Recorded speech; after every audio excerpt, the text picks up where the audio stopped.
पिताजी मांगे वरदानवा खड़ी गिरिजा के भवनवा। सीताजी मांगे वरदानवा खड़ी गिरिजा के भवनवा।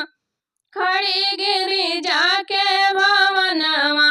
सीताजी मांगे वरदानवा खड़ी गिरिजा के भवनवा। राजा दशरथ यश ससुर जी मांगे। राजा दशरथ यश ससुर जी मांगे। रघुबर मांगे सजनवा खड़ी गिरिजा के भवनवा। रघुबर मांगे सजनवा खड़ी गिरिजा के भवनवा। सीताजी मांगे वरदानवा खड़ी गिरिजा के भवनवा। सीताजी मांगे वरदानवा खड़ी गिरिजा के भवनवा। सासू जी मांगे माता कौशल्या यश। सासू जी मांगे माता कौशल्या यश।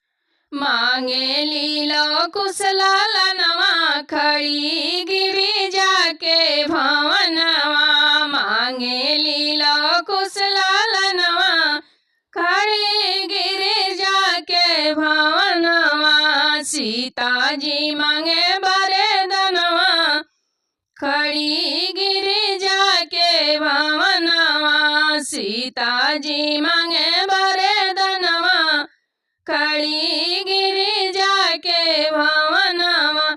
भैया लखन यश देवर जे मांगे।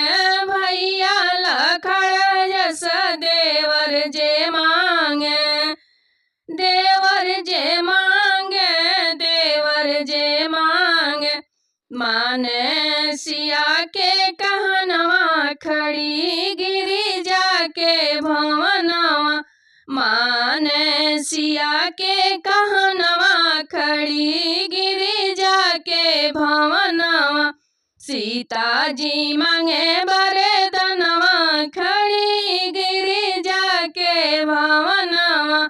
सीताजी मांगे वरदानवा खड़ी गिरिजा के भवनवा।